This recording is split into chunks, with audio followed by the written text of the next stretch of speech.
I think we're supposed to go. You never said the word go. You can still talk in my ear, Dave Piper. Hi, everybody. We're like a well-oiled machine around here. How you doing, Jim McCormick? How are you? How are I'm you? doing well. How are you? I'll say hello. I'm frantic. I've been recording a lot of things in many different media for many different people, but it's fun. Is can you tell me the date? Is it August 31st? It's the vortex of wide receiver threes. You're just gonna keep talking about them every day, forever. It's fortunately not always wide receiver talk, but often it is. So we're here live streaming for you as folks trickle in. This is a wide receiver themed live stream. We're brought to you by DraftKings. I'll talk a little more about DraftKings as we get going, but in the meantime, I did get some pre-questions from the Facebook group just in case we had the slow trickle of people coming in to watch. And of course, if you're watching this after the fact, we're probably not going to answer your question right away in real time, but we will answer hopefully a bunch of things that you're interested in, including I don't actually have a question, Dave Piper. But I think you want to give me the first one, if I'm not mistaken. So we'll see what happens. There it is. It's from Jamie Phillips. This is a pre-asked question, and it gives us our thumbnail for the night because I think it's a good sort of capstone receiver type question, which is when the rubber meets the road. If you were to have one must draft wide receiver at his current draft price, Jim, for fantasy football in 2024, who would that receiver be? Well, being my punctuation love, I'm taking a hyphenated receiver. I'm taking Jackson Smith-Njigba. Oh, nice. I just think he's due. Of the leap players, like natural leap, which is year 1 to 2. We've discussed it, but you disagreed to it a degree about the Tyler Lockett decline. But that's what makes this interesting, and that's why I think his ADP is stuck where it is. He's in the 80s in most sites overall, in the mid to late 40s in most sites at the position. I just think there's value there for an ascendant player. Once his college position coach said he's the best guy ever, so that must be Brian Hartline, Miami Dolphins legend. So it must be true. So yes, but I like him. I like the must draft nature of it because it's very easy to secure him if that's what you want. So tell me the round that you find yourself. You've done some mock drafts here. You find yourself thinking about Smith-Njigba. Like you're saying, the good thing is you really don't have to line him up as a player who has to start for sure on your fantasy team. What's the round you're thinking of? Yeah, right when like the flex starts coming in, like the 8th, and he's obviously going the 9th, 10th. I can even see different formats where he goes even a little bit later, but yeah, around that where I've had my core. So maybe as early as the 7th, but usually 8th, 9th. Okay. I mean, we talked about when you were on the podcast, we talked about Tyler Lockett being not your favorite on film from this past year, and whether I agree or not, it's clear that eventually it's trending in that direction. The question is how soon, and I think I agree with you. The price of Smith JSN feels okay to me, but like the idea of being a little early feels fine because the price doesn't make you spend a starting fantasy pick. And one thing I kind of can't see, and we said this in the podcast, is JSN as like such a pure slot guy. He was one of the purest slot guys of all qualified receivers last year when that had been Tyler Lockett's job. So it's very clear these were training wheels. And maybe you argue that's the old coaching staff and maybe not a great sign of what they thought of JSN's readiness for the NFL. But his skill set is certainly supposed to be more than that. Yeah, I think he can win all over the field. We saw it in college. Yeah, I mean, I'm still talking about Ohio State. That might not be the best thing, but no, there's something about this where usually there is a price in for a talented. I mean, look, it's all relative. He was the top receiver in his class, but that's all relative. I just think there's a leap coming. So was Jerry Jeudy, but I just think there's a leap coming. Or no, it wasn't Jerry Jeudy actually. It was somebody else. But yeah, we'll move on. All right. I'm moving on to my must draft. I'm going to give you two must drafts, and they both are going to wind up being flag players. And if you're watching this live, you're getting the information before people are actually hearing it on the podcast on Friday. If you're thinking early round must draft, when I get to the 4th round and I see Stephon Diggs still there, I definitely take him. And I will say, Jim, that I've been doing a lot of drafts, a lot of real drafts, a lot of mock drafts, and that feels less common now than it did 2 weeks ago. I was really seeing Stephon Diggs legitimately 4th or 5th round with Nico Collins in the 2nd as of just a couple weeks ago. And I don't think it's me with like a control of the market. I don't think I have that big of a listenership. I appreciate the listenership, but it's not quite that big. And I just think people are sort of, oh, wait a minute. It may be that he didn't forget how to play football for the last 3 months of last year, and there may have been something else going on. I don't believe that he fell off a cliff. The production was too good for the first 6 weeks last year, and I love the landing spot. And I have him rated as a 2nd round pick, but you don't have to take him there. For sure, if you're picking towards the end of the 3rd, early 4th, that seems like the sweet spot. If you're picking early 3rd and you have to wait till late 4th, you might miss out on him. But I really am. I'm actually okay if you take him early 3rd. I think it's going to work out great. Before I give my later round guide, do you have a Diggs feeling strong one way or the other? Well, yeah, I think the market, just people in general, not just the market, but humans just react to stuff like that. There's he's done. It's declarative. His decline is cemented. It just seems like that's a known thing or something, as if. Right. And it's also, we take these I don't know if it's an arbitrary endpoint, but he was wide receiver 5 for the first 10 or whatever. So it's almost well, no, but at week 12 he just became bad. That's when he stopped playing football. So it's just interesting. We can choose our arbitrary. Whereas say he finished strong, we would never say that ever. Right. If he started off and had 10 straight bad weeks, I understand why we wouldn't do that. Right. But we still would also segment it and say the last thing we saw is just so pronounced. Is all I'm getting at. So yeah. It's a fair point. It would be much, much better for my case if he'd been good at the end and not good at the beginning. He would be going close to Nico Collins. That's sure. Right. And he might be with Nico Collins. So. And I think it was, I don't think we're ever going to know what happened at the end of Buffalo. I don't think there's a tell-all biography coming, but he was still trying hard. He was still open a fair amount of the time. He still got tons of defensive attention. The offense just kind of decided not to throw it to him. And I think that became an institutional decision. This is better for us as they started winning, and this is better for us institutionally if we throw to the open receiver as opposed to forcing it to Steph Diggs. And I've said my piece. All right. So the other guy, he's cheap, he's free. So I'm not telling you draft him as a starter, but Cortland Sutton was on my flag player list last year. And he's still not going in the top 100 overall players. And you want to argue that you're scared of the Denver offense? You're allowed to be. You're scared of the quarterback? You're allowed to be, but only to a point, because we're wrong about situations all the time. Nobody thought Houston's offense was any good last year this time. And on a bad team with a bad quarterback, Russell Wilson stinks too. Cortland Sutton was a touchdown monster because he's one of the best end zone receivers in the league. I don't think that changes. And I can get him at a price, once again, it might even be cheaper than last year, where, come on, he's a must draft. Just stick him on my bench. Let's see how it looks for the first month. If I have to wind up getting rid of him because he's stuck in a place that he wasn't last year, great. It didn't cost anything. Otherwise, there's a chance I'm starting him at flex pretty quick. Yeah, what's interesting is also that just the target competition went down, and I guess perceptionally, the quarterback thing got worse, but it really didn't. Did it? Yeah, it's kind of the same. And again, Sean Payton, for I don't know, for whatever he might deserve, there is something to the extent that he's made Jameis Winston, Teddy Bridgewater, the ghost of Russell Wilson, look manageable, especially for fantasy purposes. So I wouldn't be shocked if this is another sustainable, normal fantasy offense that was left for dead. This is the year where certain situations are left for dead, and that's one of them.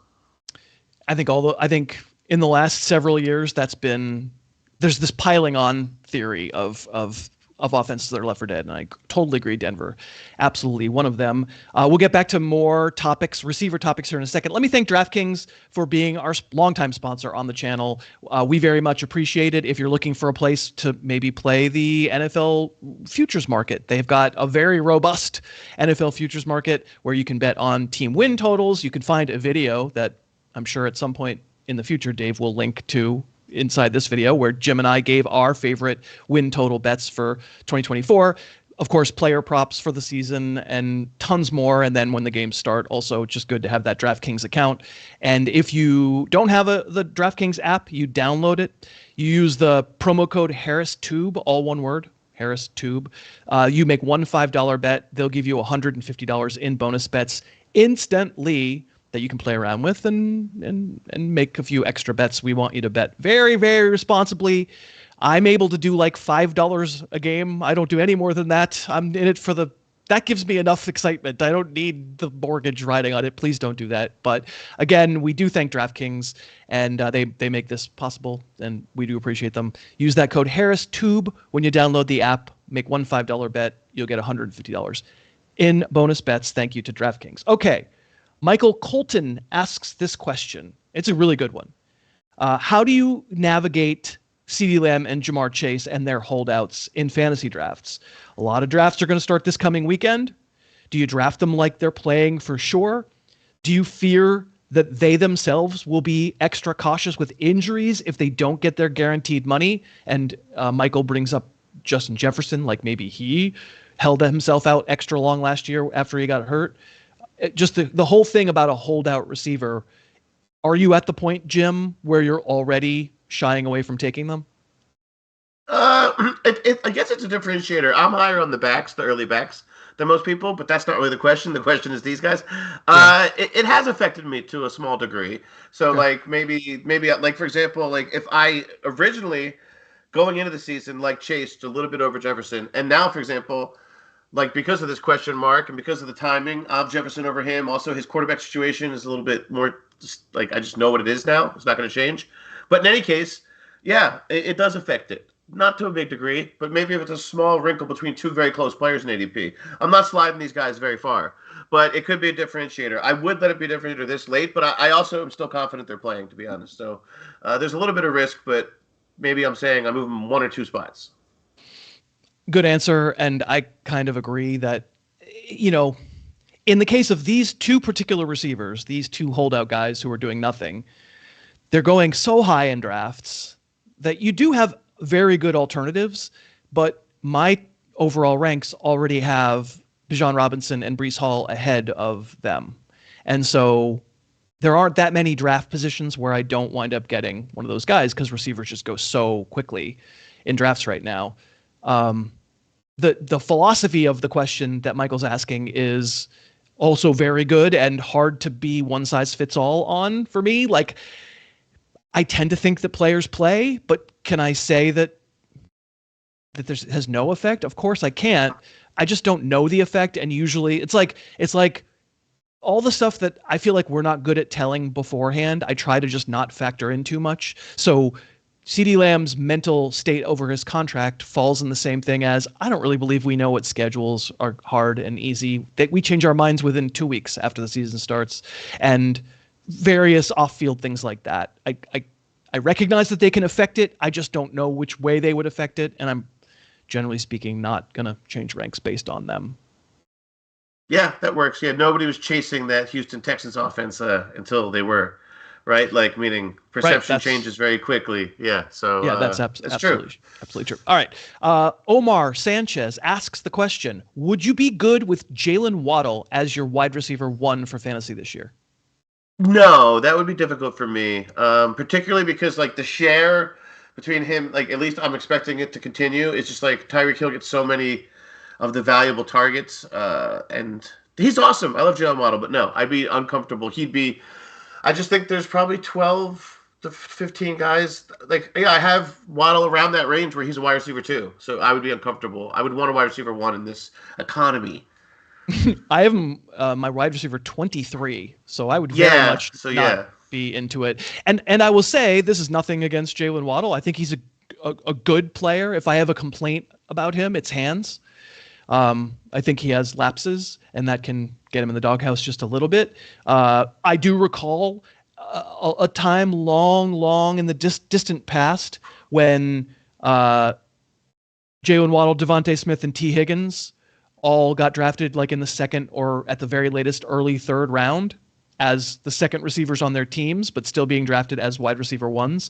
And I recall not particularly liking that idea and kind of being vindicated that that's not really that smart of an idea. I guess, the two teams maybe that we're doing that with this year would be if Brandon Ayuk stays and Deebo Samuel. They're both borderline wide receiver ones, and then Stephon Diggs and Nico Collins, depending on what you think of Diggs. That's a big investment in an offense, and maybe I'm a little more willing to do it with those guys because they haven't burned me yet, and the Dolphins, Bengals, and Eagles all kind of did last year. Yeah, I mean, the argument for these teams is the concentration, right? This really highly concentrated Dolphins offense, but that's also, again, like everything can change. You talked about predicting everything. That's like saying as if last year's, I keep talking about share as if I know who's going to get the ball. It could change this year. There could be a third or fourth option in Miami that changes that. Meaning, so much of what you like about Waddle is this idea that he's like the true 1A. Not that that's going to change, but that pie is very concentrated to those top 2 or 3 guys.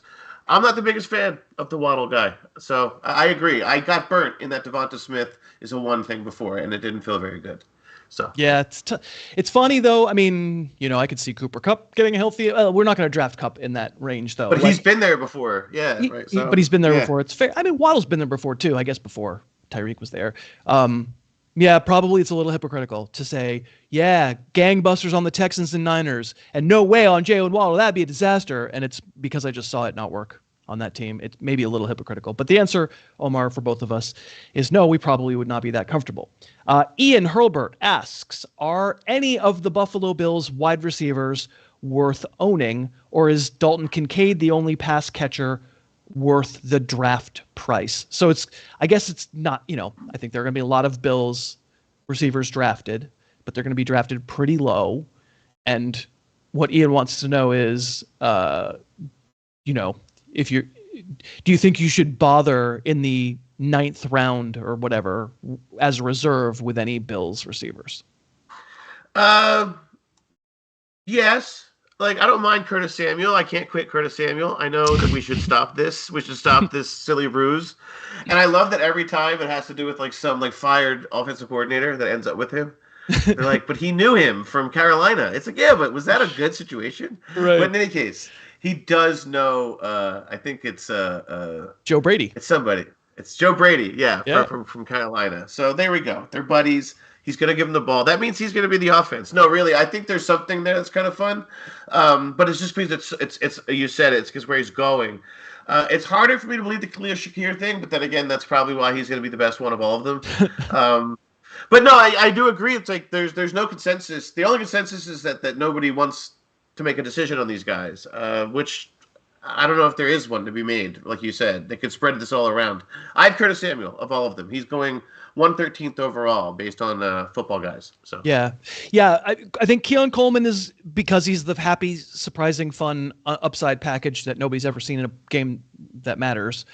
He goes higher. He's the only one among the Bills who goes in the top 100, but he goes in the in 8th round. Like, I'm not mad at that. It's fine. It's really like I get a rep, probably rightly so, for talking bad about rookies, but if I'm talking about rookies for redraft leagues in fantasy, it's guys who go in the round 1, round 2, maybe round 3. Like that's usually for me to a bridge too far, as they say. This rookie's going whatever 93rd overall. Like, I'm not going to get mad at you for that. That's fine. Him and Brian Thomas are right around each other. Yeah. I don't mind where they're going. The crowd hasn't gone nuts on those. Yeah. Right. It's fine. It's okay. And to some degree, I understand why you would take Keon Coleman on a fantasy bench before you would want Curtis Samuel or Khalil Shakir, because Curtis Samuel has a long life and history of getting hyped by certain people and then turning into a gadget player and being good on an NFL team and just fine. And frankly, he was annoying with the Commanders last year because he did touch the ball a lot, just never enough to really be he's the Tyler Boyd of Curtis Samuels, Yes. He's always going to drain, and he's never going to like really be the pure focus. And I kind of feel like that's probably what's coming here. My answer is that all of them are draftable. Pick one. It's fine. Take Coleman if you like the shiny upside. I got no problem with that. But again, because the price is right, we're talking 9th, 10th, 11th round, and I don't mind you taking a shot on guys there. The upside play is, in a PPR, you could argue maybe the upside play is Samuel, but I'm going to say the upside play is probably Keon Coleman. All right, let's continue. David says, how badly would a Brandon Ayuk move hurt his fantasy value? And of course, for the folks who are watching this after we recorded it, You're from the future and you already may know the resolution to Brandon Ayuk. As of our recording this, we're told that a deal is in place with the Steelers, and yet somehow the deal has not happened. And now there's this feeling that people are leaking he's going to return to the team. And so basically it's in limbo. And Jim and I sitting here, we don't know whether he's getting traded. Let's assume it was to the Steelers, though. If you heard tomorrow that Brandon Ayuk was a Pittsburgh Steeler, what does that do to his rank? It lowers it a little bit because I just think I know that he has this competition with these other with regards to Debo and everything, but it's also something I've seen before and I've seen it work just as recently as last year. And so it's a very efficient offense. It's one of these that can be repeatably efficient, it seems, with Shanahan. Not sure that Arthur Smith. I just feels bad to go to an Arthur Smith situation from Kyle Shanahan. So it feels like a slight downgrade. I wouldn't go crazy over it. I also think the counterpoint would be, oh, he's the guy, he's the gem. Look at all these targets. I can see that. I just think I'd rather have Brock Purdy and say 120 targets versus 150. So yeah. I mean, doesn't this conversation absolutely put the lie to a lot of the nonsense reasons that people give for liking or not liking players? All we've been told for years is, no, Brandon Ayuk's not a good fantasy receiver because there's too many mouths to feed. What are you even talking about? And then we're going to send him to somewhere where there's George Pickens is there, but there's a lot fewer mouths that you fear. And people are going to go, oh, no, that's worse. It just shows you that what matters much more is the player. And what we think of situation matters. We're just trying to make situation matter as little as possible in our assessment. I don't think it wrecks Brandon Ayuk's fantasy value. I'm going to try to make a situation change matter as little as possible in my assessment of it, but it's going to matter some.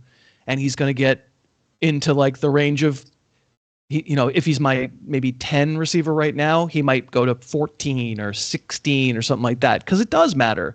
I trust Brock Purdy, as crazy as it sounds, a lot more than either of the jokers in Pittsburgh, exactly like you just said, Jim. And like it needs to matter. He's not going to be a second round pick for me anymore, but he probably still will be in a third because I think he's a really good player. I think what's interesting is that I don't think it would change. Like that's true, and that's not that big of a move, but it is, I guess, at that level of player.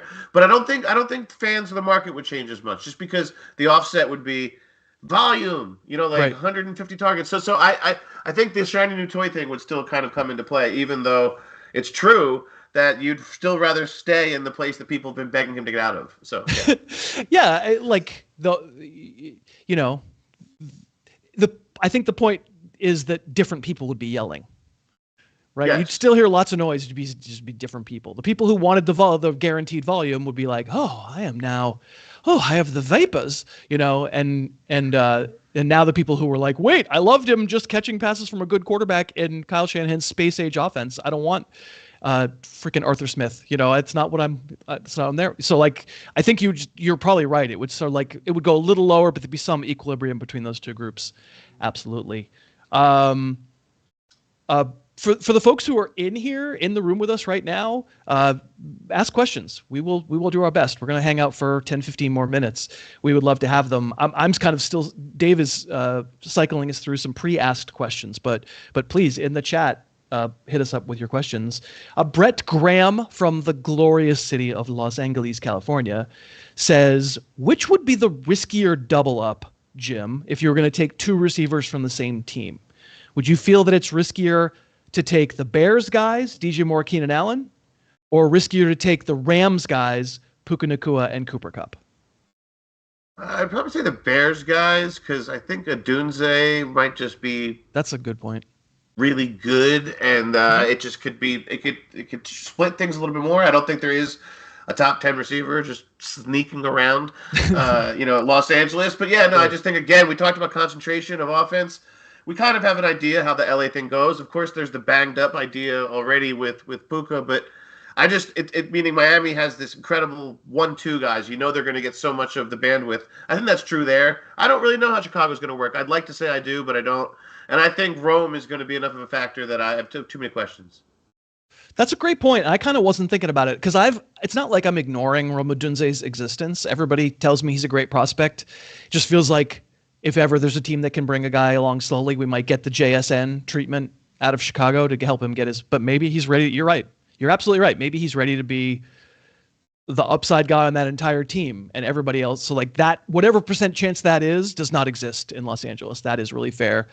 How would I answer this question? I think I'd actually say the Rams pair would be. It depends on where you have to take Kupp. If you can get away with Kupp drafting him not as a fantasy starter, then I would say that would be the one I would want, because then the injury to Kupp would benefit Nakua to such a point where you'd be like, I don't care that I'm missing Cooper Kupp because I took him in the 6th round and it's fine. And like an injury would almost be good news to one of them, because then the other one would really, really feast. But I just don't think, I think Kupp is trending upward in terms of draft position. So I worry, like where are we seeing Kupp go as of our recording this right now? Are you on that site? Yeah, I am. So he's here. 31 overall. Yes. It's like now we're 31. Talking 3rd round. So are we really going to I mean, maybe the point is there's no way anybody sane is going to get Nakua in the 2nd and Kupp in the 3rd and be like, yeah. But I think this question may have presumed Kupp as a lower ADP. And at that point I would have gotten it, because it's the rare case where an injury like would have been good news. Yeah, it's like not a stack. It's a stack, but it's not like it's not a handcuff. But yeah, you're consolidating. That's really fair. Matt Stafford's first text of the morning. So yeah. All right, we have join game chat, please. Asks the question: are there any receivers in the 6th round and beyond you could see as serious level jumpers this year?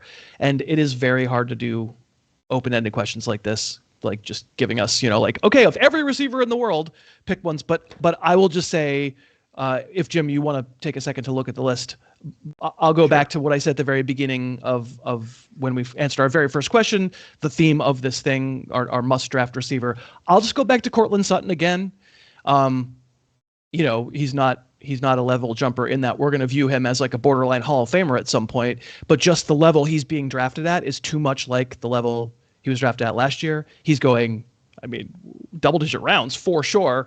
And I think that's crazy, because even in a low-volume season where Russell Wilson was garbage, I just saw circus catch after circus catch after circus catch and touchdowns. And, the part of me would say about Courtland Sutton, well, look at the stat line. It looks like a touchdown outlier season. But as you watched it, what it looked like was every time the Broncos got desperate, they were like, please save us, Courtland Sutton. And he did it like every time. And so I think a better season is ahead. So that would be my answer as a potential later round level jumper. Did anybody come to mind as you looked at your list, Jim? Yeah, in addition to JSN, I like Jahan Dotson a little bit. I just think some normalcy is going to return to Washington's offense, and he's just like left alone. He's very deep, like around like 150. He's like a twilight round guy. I think he could take a leap. I also like Christian Watson. I think there's still like a guess of what's going to happen there, and at this point, like it's all baked in. He's going around the range you just mentioned. With regards to Keon Coleman, like right around his ADP. That's a great point. I'm cool with that. I just think we're really all in, at least not we, but like collectively people are into the love thing, but no one's identifying a receiver. It doesn't cost much to find out if his hamstrings weigh the same now. And the like, if you're talking about profile of the 4 guys, 5 guys, 6 guys that Green Bay has, only one of them is really different than the others. And that's clearly Christian Watson. He's the big size prospects for sure. Bo is me asks the question: would you rather have DK Metcalf or Malik Neighbors as a flex in a keeper league? Keeper league, I'm going to go Neighbors just because he's young and he's got a lot of highlights on Twitter recently. And he starts fights at training camp. But no, it's really just age. And I also think you spoke to it before about how like, as cool as DK is and as like dominant as he is in his role, it's definitely within his role. Kind of like I think his box is defined a little bit so far in the league.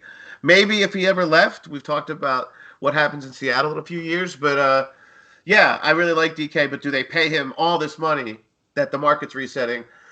I'm babbling, but my point is I know what Neighbors is going to be for the next couple of years. Even if I don't know who his quarterback is, he's going to be the alpha in New York. So we love you for your babbling. Don't babble, Jim. It's clearly what we need out of you. You want to be really frustrated. As you were talking, I looked in the Almanac. It's the only place where I published my own dynasty ranks. And the question, Bo's question was not dynasty. Bo's question was keeper. So we're not sure if this is like career or whatever. But if you were talking dynasty, I have Malik Neighbors 35 overall. I have DK Metcalf 36 overall. So, hi, I'm a jerk, but Malik Neighbors, I guess, is my answer by 1. John Fox, not the John Fox, asks, we know that cousin Josh loathes any PPR at all. We know that Harris is against PPR, although not as strongly as Josh. How does the underscore Baron feel about precious points being given for catching a football? Is he against it due to the higher numbers reminding him of the ever-present litigation fees that he faces in his lawsuit career? That's a lot of smart words. Yeah, I mean, it's difficult sometimes to live in a PPR world. It can be difficult. I can get with Barons, and the PPR inflation can get to me. I mean, a bag of chips costs 3 catches now, you know? But yeah, no, I suppose I'm more of a half PPR guy, okay. You know, if we're going to get into the PPR world. But you know what, though? It's convention. I get it now. Accept it. Live with it. Shows your ESPN tattoo, Jim. It's here. Well, it's in a place I can't share because it was done in Cabo when you were on a retreat, and it's an ayahuasca thing. You're a company man. You're a company yes. man. Yes. I'll ask you this question. You're in the League of American Recreational Gridiron Enthusiasts. You're in large. You have been for years. That is a standard scoring league. There are no points per reception. How do you feel about it? It's good. I like it. It's different, especially like it when my team scores a lot of points all year round last year and then stops doing that. But no, there's a reliance on playmakers for sure, like real playmakers, touchdowns and big games. And otherwise, yeah, if you're relying on gimmicks in that league, it's not going to go so well. Like if Jared McLaughlin isn't going to save you. Jaleel, or Jared. Or Jared. Yeah, he's really not going to save you. People have heard me give the speech, but just in case you haven't heard me, like the reason PPR became invented was because fantasy was really hard to win if you didn't pick 1, 2, or 3 and draft Priest Holmes and LaDainian Tomlinson and Sean Alexander and Edgar. Sean Alexander, yeah. And they were looking for a way to level the playing field, and that's not the world anymore. And the leveler has become the bane of my existence. It's just stupid. It's just not a measure of who's good at football. It's like tracking. We're getting rid of field goal kickers. That's another conversation, right? A lot of leagues got rid of field goal kickers. That's why, because it's just Matt Schaub led the league in passing when we went to PPR. Just to the quality of the passing world that we were dealing with. We very much on at least on the podcast are very anti PPR. It sounds like the answer to the actual question here being asked is that Jim is actually pretty comfortable with half PPR, which he's entitled to his incorrect opinion. I think that's going to do it for us, but we had a bunch of people watch this video, and I know lots more are going to have watched it after we're done. Of course, ask more questions down in the comments. We'd love to hear from you, or just tell us how crazy you think our opinions are. We want to thank DraftKings because they keep sponsoring us, and we're really, really grateful. Again, if you're looking for a place to play the games this year, download the DraftKings app. It helps us out if you use that code HarrisTube, all one word, and maybe you figure your way through. We're going to do some handicapping on this channel once the season gets going, and maybe you'll want to bet along with us. $5 a bet. That's what we bet, Jim. $5 a bet. We don't go crazy with the betting, but it is fun. It's enough to make you root. That's what's fun. Jim, any final thoughts about the wide receiver market or just the world? Wide receivers in the world, they're always on my mind. And we live in a wide receiver world, and I'm just wondering who's playing the slot. Who's playing the slot? Are we in 12 personnel? I don't know. What are we in? 21? Right. What are we doing? We're going to leave Jim to his existential crisis. I want to thank Dave Piper for producing again. You're great, Dave. Jim, you're awesome too. You're all awesome for watching. We appreciate it, and we'll see you next time.